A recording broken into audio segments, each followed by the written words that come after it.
Scottie Pippen hates Michael Jordan. Think that Michael Jordan would be as successful without you? No.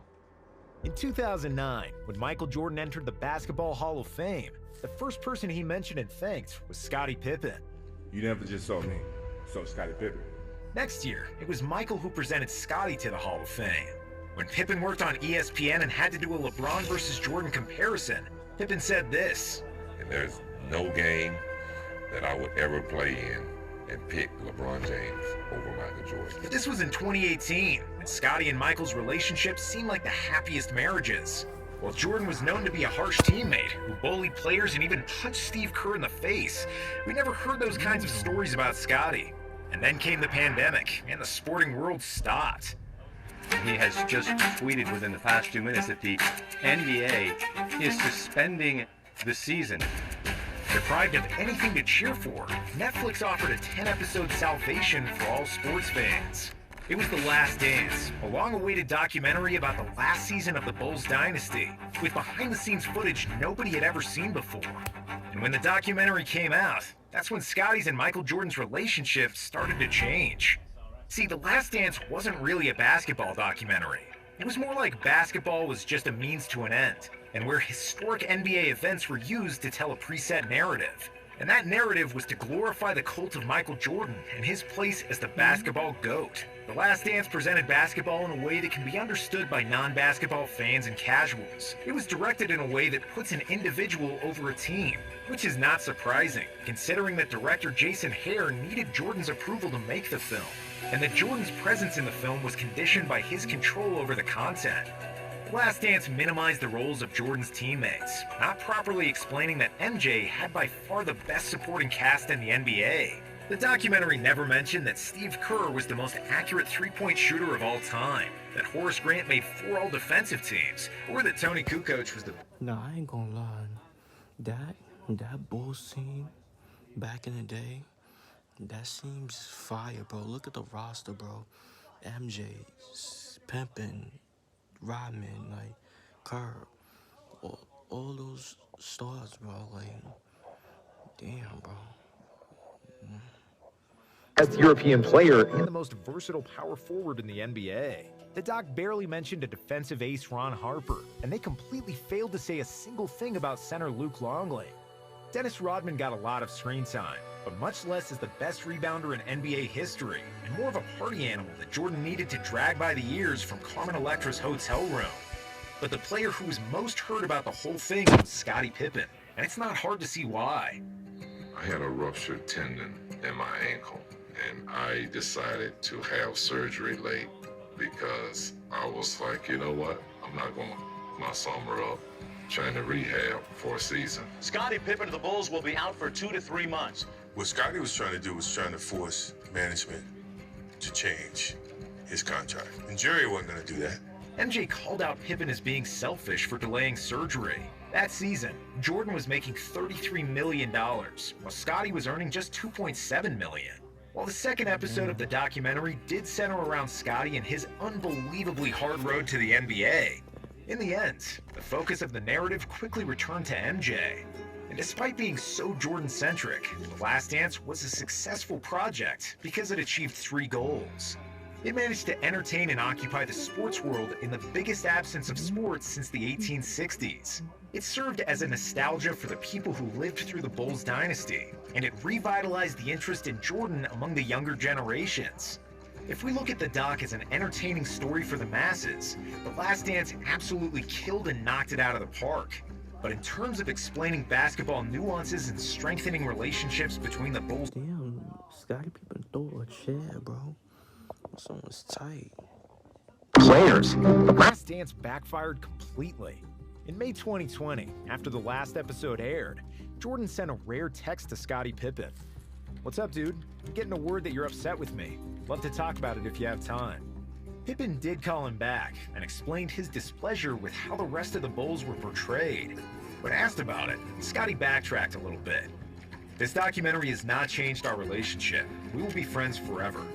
I told Michael I wasn't too pleased with The Last Dance. He accepted it. He said, 'Hey, you're right.' That was pretty much it. But it wasn't it, and this comment aged badly really quickly." In 2021, Pippen started to unravel his feelings about Jordan, issuing a series of comments during the promotion of his autobiography titled Unguarded. Scottie told a story about how Jordan used to cheat him out of $100 during each Bulls game by bribing the staff to tell him who was going to win Jumbotron races. During a GQ interview, Pip accused Jordan of being selfish for leaving the Bulls to pursue a baseball career. What did you think when he said he was going to go play baseball? Yeah, it was a big decision, but it was a selfish decision, but it was kind of who Michael Jordan was. Implying that he spent too much time grieving the death of his father.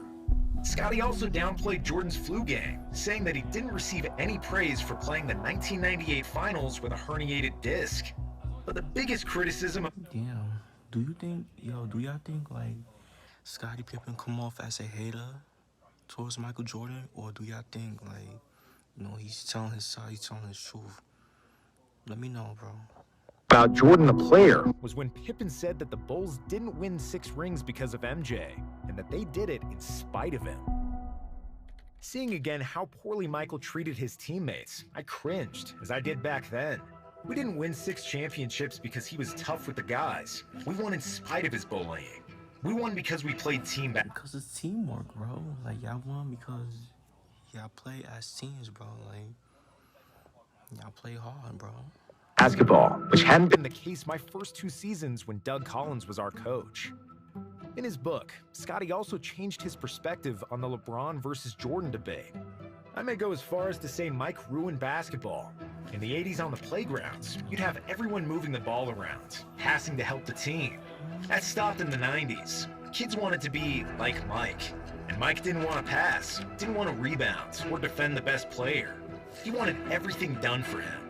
That's why I always believed LeBron James was the greatest player this game has ever seen. He does everything and embodies what the game is truly about. The rest of the book was even more critical about Jordan and The Last Dance, saying that every episode was the same. Michael on a pedestal, his teammates secondary, referred to as his supporting cast. Michael could shoot 6 for 24 from the field, commit 5 turnovers, and he was still, in the minds of the adoring press and public, the errorless Jordan. Scottie was also pissed that Jordan received $10 million for his involvement in the documentary, while he and the rest of the Bulls got nothing. Pip wasn't done there. He also unloaded on Phil Jackson during an interview with Dan Patrick. No, I understand that, Scottie. I'm just going by what you said. You said you need to read between the fine lines. It was a racial move to give Tony Kukoc a ride. So, I mean, if you knew that Scottie Pippen had been with the Bulls from 87, wouldn't you give Scottie Pippen one opportunity to get a last-second shot without Michael Jordan? But have you talked to Phil about this? Because by saying a racial move, then you're calling Phil a racist. I don't got a problem with that. Scottie took shots at Charles Barkley, calling him not dedicated enough to win a title, and Isaiah Thomas, whom he called a dirty player. However, while we do agree that The Last Dance was overly centered on Jordan, and that there is a lot of truth in Pippen's words about the documentary, we can't escape the feeling that Scottie overreacted. In the doc, MJ still said there is no Jordan without Pippen. The Last Dance covered how underpaid Pippen was, and his success as the leader of the Bulls without Jordan. Phil Jackson called Scottie the second best player in the league, and the doc mentioned Pippen guarding Magic in the '91 finals instead of Jordan, a key moment that turned the series around. So for Scottie to be going on this kind of media rampage, it just feels like a bit too much. We understand that it's hard to be the Robin to Jordan's Batman and live constantly in his shadow, and then relive that all over again in the documentary. But after the dust settled and all the insults had landed, it sounds like Pippen was just trying to say outlandish quotes to sell more copies of his book. And throughout all of Pippen's bad-mouthing, Jordan never said another word publicly. There was no statement, trash-talking, or even acknowledging that Pippen suddenly turned into his biggest hater. It was only a sign that all the bridges were burned and that their relationship was broken. Nah, I ain't gonna lie, that's what it seemed like it though. Pippen hating on Jordan, bro. And shit. He could have said it back. He could have said it to Michael, MJ, to his face back then, bro. Why you gotta say it, on the media? You are like beyond repair. To add insult to injury, in 2022, MJ's son Marcus Jordan started dating Scottie's ex-wife, Larsa Pippen, which certainly didn't feel good for her ex-husband. Wherever Scottie looked, Jordan was sticking it to a Pippen, and it seems like his anger towards MJ will not stop anytime soon. Okay, what do y'all think about this situation between Pippen and MJ, bro? Like, do y'all think Pippen is right for what he said, or do y'all think he was wrong for what he said, bro? Let me know. And also, I got another question. Who do y'all think is better, MJ or LBJ? Let me know, bro. I'm interested on your answers. Okay, make sure y'all like, comment, subscribe. Y'all know the vibes. Whoever you're just checking out, you are.